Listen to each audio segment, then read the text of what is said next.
I need to tell you about the decision that defines my waking hours, the one that can't be solved with code or a new product roadmap. It's a decision I face every single day, one that weighs on me with the force of 2 billion people. A decision that reveals the fundamental, almost terrifying paradox of building a platform meant to connect the world, only to find yourself forced to police it. This wasn't the goal. It wasn't why we started in a dorm room. The vision was simple: give everyone a voice. But over the past few years, giving everyone a voice has become the single most complicated, exhausting, and ethically perilous task in the modern world. I watched as the public discourse became less about finding consensus and more about weaponizing speech. The core principle, that open debate leads to truth, has been challenged by a reality where narratives are coordinated, and facts are often less powerful than fury.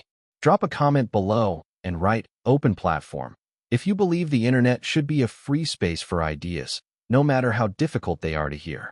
If you're ready to hear what it's like to be the person holding the digital switch, responsible for balancing the foundational American ideal of free inquiry with the immediate, visceral pressure to silence something, be it misinformation, harmful content, or just uncomfortable questions, then keep listening.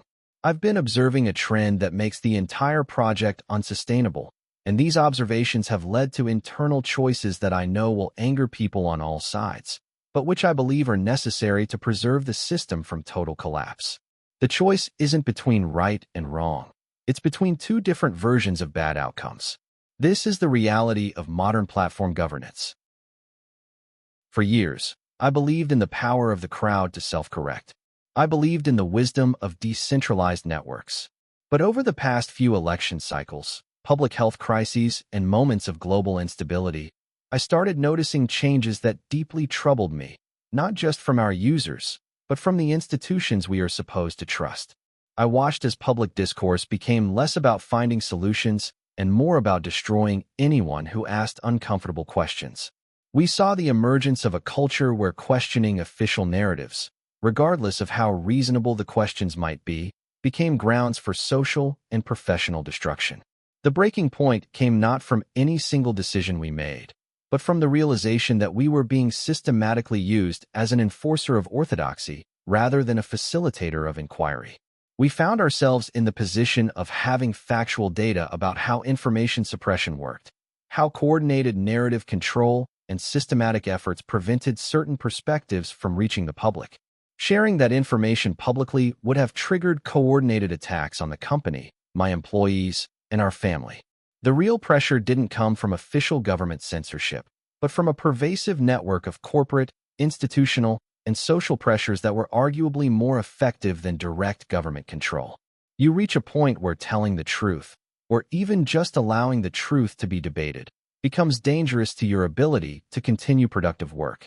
That's when you know something fundamental has broken in your society, and you are trapped in the middle of it.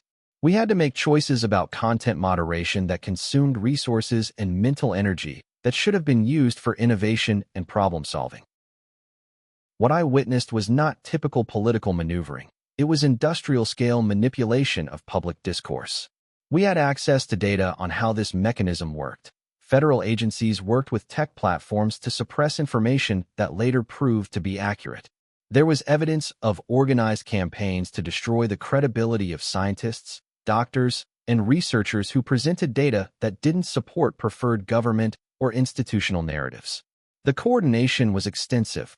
Regular meetings where lists of problematic content and users were discussed. Internal communications showed how certain topics were systematically deprioritized in algorithms and how shadow banning was implemented against specific users. How categories of information were marked for suppression regardless of their factual accuracy.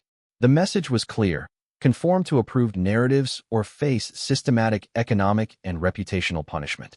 I realized the environment had become so toxic that honest inquiry was being treated as dangerous extremism. When you can't examine data that contradicts official positions, when you can't even discuss alternative perspectives without facing professional and social destruction, you no longer live in a truly free society. This realization led to the understanding that we were heading toward a form of soft totalitarianism. This descent would be controlled not through direct government action, but through coordinated pressure from institutions, corporations, and social networks working together to enforce ideological conformity. The chilling part is how many people seemed willing to participate in this system, as long as it was targeting people they disagreed with politically. My internal decision was not about running away from the problem. It was about finding a position, a strategic distance within the company's structure and strategy, where we could continue advocating for the ideals of an open platform without being destroyed by the dysfunction itself. Sometimes you have to step outside the immediate operational chaos to see more clearly what's happening and develop strategies for addressing it.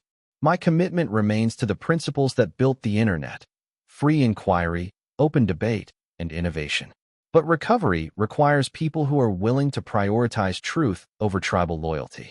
It requires refusing to participate in the mob dynamics that are destroying public discourse, even when the mob is targeting people you don't like or agree with. You have more power in this battle than you might realize. Your voice, your example, your willingness to speak honestly about what you observe, these matter more than you know. This fight isn't about winning immediate political victories. It's about preserving the cultural and intellectual infrastructure that makes democratic self-governance possible over the long term. We understand what it took to create the freedoms of the open internet and what it will take to preserve them. The question is whether we are willing to use that understanding to guide the global discourse through this critical period in history. The principles of free inquiry and open debate are worth preserving, but they won't preserve themselves. They require active defense.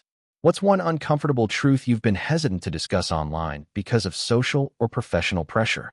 And how might speaking that truth help preserve the conditions for freedom and progress on the platforms we all share?